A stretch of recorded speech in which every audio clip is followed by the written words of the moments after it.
revisit. Christmas came late for your buddy Nick Wright, Jenna, with this game right here. Go ahead. Hang on 1 second. We're in the NBA. The Clippers playing without Kawhi, making history yesterday, and not the good kind of history. They were down 50 points to the Mavericks by halftime. Largest halftime deficit in NBA history. They went on to lose by 51. Worst loss in franchise history.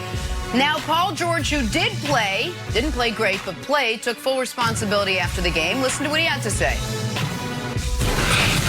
I mean, it's not that big of a deal. Yeah, we got our butts kicked today, but you know, it's one game. I think get away from today and go to the next one. We wasn't ready today. We wasn't prepared. Not from the plan, but just from us being ready to go, and that's on me. I guess there are multiple kinds of being ready. The actual plan, and then the other kind of being ready, which Paul George said he wasn't ready for. Nick, you agree with PG that this loss was not that big of a deal? Jenna, a new rule for this show, just to make your life easier. You never have to ask me, do I agree with Paul George? He's on a permanent disagreement basis now. A sight unseen, quote unread. Paul George said it. I'm going to go ahead and say I think the opposite. And this falls perfectly in that category. I am not one to make too much of a regular season NBA game. But there are, Kevin Wildes, a few exceptions. And one of them is this. If the following phrase is uttered, it's a big deal. And that phrase is, worst in the shot clock era, ... If you ever have that attached to you, it was a travesty. You know how I know? Here's how long the shot clock's been around. Bill Russell came into the league, shot clock already there. Bill Russell's been 100 years old my whole life. He played 0 games before the shot clock era. Nick, stop it. When you have the worst game in the shot clock era, the worst first half in NBA history, it's something of a deal.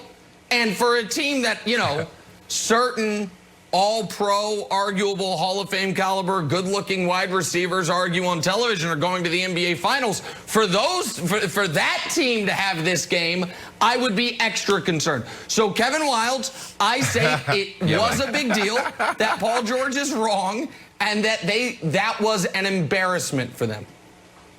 Yeah, I would say it's noteworthy. Ty Lue, after the game, said, like, yeah, we didn't have a lot of fight and we didn't have a lot of pop. And I'm like, you think?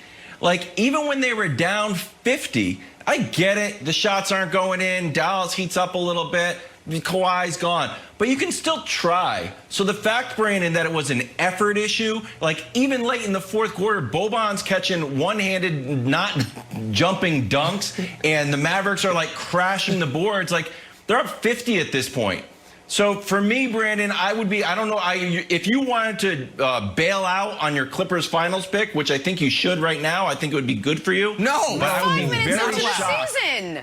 What? He's totally allowed to. No. He's 100%. Yeah, no, I'm not going to do it, Jenna. You should. Thank you, Brandon. Brandon, Listen, it's a big deal because of what Nick said, and I would have chose my words differently if I was Paul George, but it's not indicative to what's to come for the rest of the season. You got to think about it. A lot of emotions running high at the beginning of the year. They're coming off of a terrible performance and an implosion in the bubble. And then you go out and on opening night, you beat the Lakers. You crush the Lakers. And then you play on Christmas Day against the Denver Nuggets and you beat them. Paul George said it. He said, we didn't come to play. I was celebrating too much. The game just caught up to me too fast. That's what he said. This is a team that didn't come to play. One team in the first half made 9 3-pointers. The other team missed 18. That's all this is. Now, Paul George, I agree with Nick, should have chose his words differently. And when you do something that's never been done in history before, it's a big deal. But you don't have Kawhi Leonard. You don't have Marcus Morris. This is a problem. And Blake listen, Griffin. those 18 missed threes, they were just 15 missed first half threes away from only trailing by 5. So they have that to hang their hat on. And in the Clippers' defense, and I know people say that I'm mean to the Clippers. In their defense, when Paul George says we just weren't ready, it is an odd thing in this year's NBA schedule that Adam Silver has added pop games. Like you had pop quizzes back in school. It's like, hey, nope, not a day off. You got to play the Mavs. Yeah. Show up at the arena 4 o'clock. It's like, damn, I was opening more Christmas presents. Like, nope, you got a game today. So I thought it was kind of dirty pool for the NBA to have the Clippers have to play the first pop game of the year. And the Mavs obviously knew about it, having played on Christmas. So I don't know. We'll see. I don't. First Things First is sponsored by Ram Trucks, built to serve. Good morning, everyone. Welcome to First Things First. Jenna Wolf, Nick Wright. Good to have Brandon Marshall back with us. Kevin Wilds is here this morning. What's up, Nick? Yeah. No, I was saying, look who's back. Look who's back. It's great. I know. We missed you, buddy. We missed you. So we waited. Obviously, the NFL is with us, and now we got some real NBA to talk about. We got you here. It starts off with a great morning, so let's go with the big game last night. No Baker? The game we've all been waiting for. Can you believe it? We're not starting with Baker. You weren't here for those. Not on NBA opening night. LA versus LA. It's confusing. We call it Lakers and Clippers. Lakers got their rings, but that was the only highlight in this one. 33 points from Paul George for the Clippers. 26 of his points came in the second half to help the Clippers hold off a Lakers comeback. How about this? Clippers beating up on the defending champs right out of the gate. 116-109. The man of the night, Paul George, after the win. Yeah, I mean, I just play basketball. Simple as that. I just play basketball. I applied the work that I put in this offseason. It's not going to be pretty every night. Tonight I got it going. And was able to show up big time for my team. This game one, it's the first test for us. We've literally been together for 9 days as a full group. We got some returning guys, but we got a lot of new pieces that's going to play a big role in our success this year. So we look forward to watching the film tomorrow and get better from tonight. All right, Brandon, when you look at last night's game, was this more about the Clippers or the Lakers? Yeah, Nick.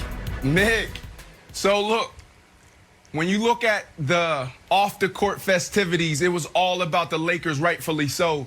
And watching the celebration, I just thought about those sacrifices that those athletes had to make to get to that point. It was a beautiful thing. I don't know if I was the only one, but listening to the families introduce and crown their kings last night was pretty powerful, because as a professional athlete, a former professional athlete, all I thought about was those moments of just, when I eating chicken breasts and broccoli when I didn't want to. And I know, Jenna, you probably love that, and you're going to get on me later about it, but you don't really like to eat that for 6-7 months in a row. You don't want to, when the family's going on vacation and they're having a good time and having a Slurpee, and you got to have, make sure you get your gallon of water in. I thought about those moments, and I was like, wow, that is awesome.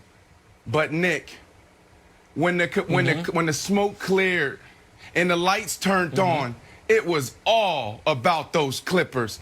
I don't know if you saw it last night. Did you watch that game?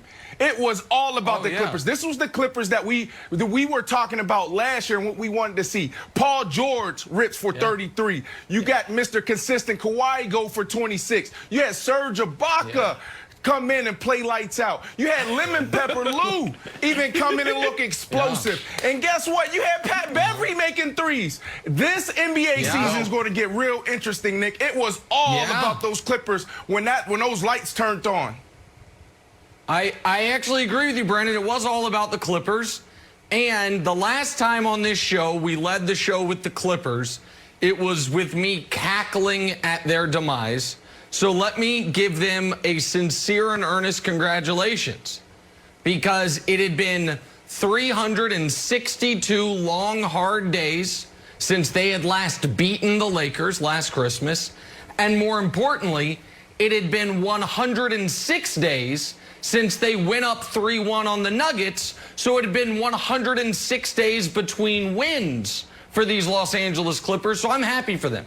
They got that monkey off their back. Now, unfortunately for the Clippers, what I saw last night not only does not make me more confident in their ability to be better than last year, it makes me less confident. They beat the Lakers. I'm happy for them. The Lakers obviously weren't ready to play in the first quarter. They're down 22 points, and that was the story of the game.